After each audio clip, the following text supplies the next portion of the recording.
So JD here after a 2-1 defeat to Chelmsford. Probably doesn't tell the story of the game. That was a bit of an action-packed one, I guess. Give us your thoughts on it so far. Probably a tale of two halves, really. I think the first half we just didn't deal with conditions. The 2 goals we've conceded, we can prevent. It's a clearance, and we've Connors end up over covering. And then, it's ended up being a bit of a mess, and we've allowed the guy to go through and score. And in the second one, we went through a period in the game we just give away too many fouls. It's poor from us.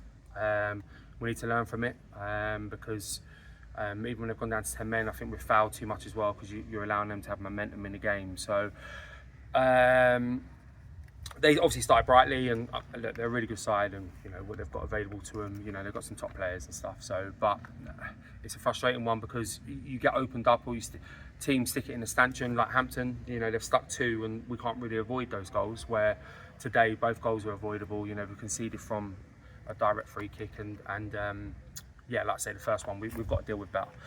We've come into it the second half. We've created pressure, a bit of change in shape, and obviously they've had a man sent off, and we've scored, and we've peppered around the box, created a couple of chances. Probably on reflection, would like to have created more.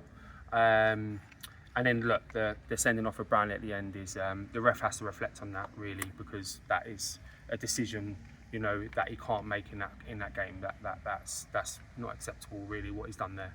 So we have to, at the minute it's not going our way last couple of games because we've been narrowly beat 2-1 in both the games, and there's plenty of us still to work on. So we'll look at that and reflect.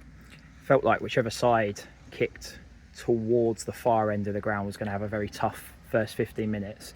The wind was absolutely hammering in down that way, and you say we didn't defend well under the conditions, but I think something different maybe to change the way how we set up? Yeah, maybe, potentially. You've always got to reflect. If you lose the game, you lose any football match, I think you always reflect on setups and stuff, and obviously you can tweak personnel and tweak shape, but ultimately if you don't defend long balls, if you don't defend clearances, I'm not saying they're a long ball team by any means, but if you can't clear a ball, you can't defend the first contact, you're not going to win football matches. And that's what happened in the first half. At times we've defended really well up until now, to be fair, and on reflection of that first half defending from all of us, we have to be disappointed because we haven't defended it too well. Got ourselves back in it early in the second half. We came out flying, I guess, for the first 15 minutes. Made a double change. Was that, say, just changing shape? Yeah, I knew we was going to have momentum, not because, just like conditions of it and stuff, and we put an extra attacker on the pitch, and we look really bright.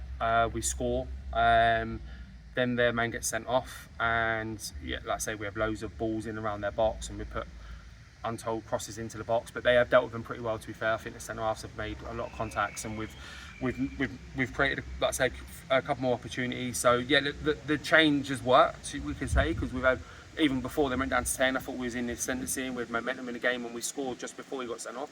But ultimately we've got nothing out of the game, so we need to do that. Got our goal around the hour. Connor Stevens flicking it back across the box to Lenchy, who seemed to take an age to try and put it in from behind the goal. It just felt like the red card came very quickly and almost sort of maybe killed our momentum a little bit for a couple of minutes. But I agree. We should have done more. Yeah, I agree. We did have. We should have done more. I think the problem we had with it as well is, I'll go back to the point we made about fouling. I think we committed too many fouls, and it's silly fouls as well, because they weren't holding any possession. They were defending their back line and clearing the ball, and we were just kind of trying to recycle the ball, and then it goes in around their box. But when you foul, you just give momentum to the opposition. You allow them to get up the pitch, and you allow them to put a bit of quality up in behind us. So that is something that we need to learn from quickly. Because I agree with you, Ryan. I think we could have had more in the game, and I think that's definitely, on a first reflection, that's definitely something we've got to improve on. We finished the game with 4 centre forwards on the pitch and Connor Stevens and Brownlee up front at different times. We just went for it, didn't we? We got to. There is maybe a little bit of reflection on hampering that though, because obviously you can't really build, and you end up being a little bit predictable with balls that go in the box. So there's 2 things to that. But look, we're going for it. We've got throw-ins, we've got set plays, we've got corners, we've got loads in the box. So look, we're just hoping obviously one of them get on the end of it, or we can get a second ball and go and finish. But like I said, we got a goal, but we didn't take the other one. And obviously Tuesday, quick turnaround in this league. Everyone's got a game Tuesday, but we've got AFC Tottenham away, a team that we know very well from our Southern Prem days. They've obviously come up through that league last year. It's going to be another tough one though. Yeah, they've done brilliant. Obviously, they've taken momentum from last year, a little bit like what we did last year. You know, when you've got that, and you know, there's a good nucleus of players that are still there that we know, and you know, they've recruited really well, and their start has been outstanding. I think they picked up another result today, so you know, they're in up there with the, you know, top 5 or 6 within the division, and that's still very early days. But yeah, we're going to have to go there, and we have to put on a better showing than we did in the first half today, that's for sure, because if we defend like that, then we're not going to win too many football matches in this division anyway. So yeah, we look, the game's come thick and fast. We need to recover, and you know, we've got a trip down to Southampton. Let's go down there and put in a good performance and get a victory. Thanks, JD. Speak again Tuesday. Thank you.